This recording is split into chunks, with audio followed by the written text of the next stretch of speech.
નમસ્કાર દર્શક મિત્રો, આજે ફરીથી તમારા માટે એક નવો વિડીયો લઈને આવ્યો છું, જેમાં હું તમને જણાવવાનો છું કે રાયડાના ટેકાના ભાવની ખરીદી અત્યારે શું ભાવ સરકારે નક્કી કરેલું છે એના વિશે આપણે સંપૂર્ણ માહિતી લેશું અને આ ઓનલાઈન પ્રક્રિયાની ફોર્મ કઈ જગ્યાએ ભરાય છે એની પણ હું તમને સંપૂર્ણ માહિતી આપીશ. તો નમસ્કાર મિત્રો, તમને જણાવીશ કે મારી office Arbuda shopping bank of બરોડાની બાજુમાં shop number 36 Tulsi online centre કરીને આપણું ઓફિસનું નામ છે. ત્યાં આપણે રાયડાના ટેકાના ભાવની ઓનલાઈન અરજીઓ કરીએ છીએ, જેમાં મિત્રો હવે કોઈ અરજી તમે ઘરે બેઠા અરજી કરાવો છો તો એ અરજી શક્ય નથી. અત્યારે બાયોમેટ્રિક અને ફેસ ઓથેન્ટિકેશન દ્વારા એ પ્રક્રિયા કરવામાં આવે છે, જેમાં તમારી ફિંગરપ્રિન્ટ અને અથવા તો ફેસ કેપ્ચર દ્વારા આ પ્રક્રિયા જાહેર કરેલી છે. તો તમામ ખેડૂત મિત્રોને હાજર રહેવું જરૂરી છે. કોઈને ઓનલાઈન ડોક્યુમેન્ટ મૂકશો અને અહીંયા ફોર્મ ભરાઈ જશે એવી કોઈ પ્રક્રિયા નથી. મિત્રો, આ ટેકાના ભાવની જે શરૂઆત થઈ હતી એ તારીખ હતી મિત્રો 13/2/2026 અને લાસ્ટ તારીખ છે એ પણ હું તમને જણાવી દઉં. લાસ્ટ તારીખ અત્યારે ખૂબ જ નજીક છે અને સાઈડમાં ઘણો બધો ઇસ્યુ આવે છે, તો જે મિત્રોને ફોર્મ ભરાવવાનો હોય એ વહેલી તકે ભરાવી દેવું. લાસ્ટ તારીખની વાત કરું તો મિત્રો 5/3/2026, આજે હવે સમથિંગ 15 દિવસ જેવું તમારી જોડે ટાઈમ છે, તો 15 દિવસની અંદર તમે આ ઓનલાઈન અરજી કરાવી શકો છો ટેકાના ભાવની.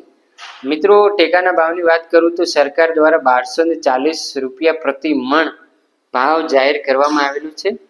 તો જે પણ મિત્રોને ફોર્મ ભરવાનું છે એ મિત્રો આપણી ઓફિસની મુલાકાત લઈ શકે છે. આપણને કોલ દ્વારા વાત પણ થઈ શકશે, તો આપણા નંબર ઉપર કોલ પણ કરી શકે છે. તમને જે જરૂરી માહિતી હોય એ અમે તમને પૂરી પાડીશું. અને મિત્રો, ખાસ વાત એ છે કે આપણે સન્ડેના દિવસે એટલે કે રવિવારના દિવસે આપણી ઓફિસ કાયમી બંધ રહે છે.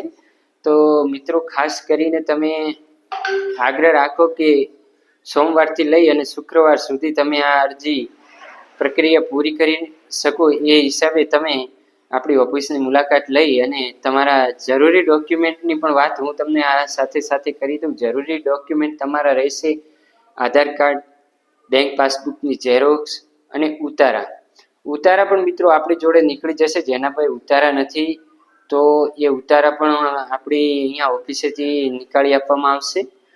તો આ મિત્રો, આ વિડીયોને તમે વધુમાં વધુ શેર કરો, આપણા ખેડૂત મિત્રો સુધી આ વિડીયોને પહોંચાડો અને અવનવી આપણી આવી જ કોઈ સરકારી યોજના ખેડૂત લક્ષી આવશે તો આ જ રીતે હું આ યુટ્યુબ ચેનલ્સમાં અને આપણા ઇન્સ્ટાગ્રામ ચેનલમાં અને આ વોટ્સઅપ ગ્રુપના માધ્યમથી તમારા સુધી પહોંચાડવાનો પ્રયત્ન કરીશ.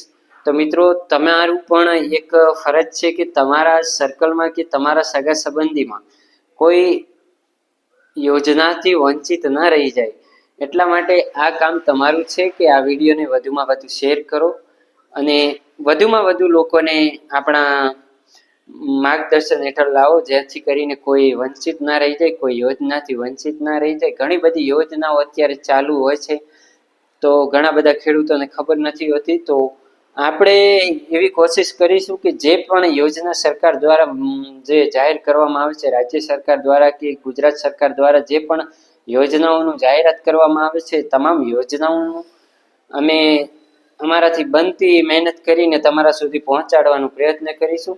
જય માતાજી, જય દ્વારકાધીશ.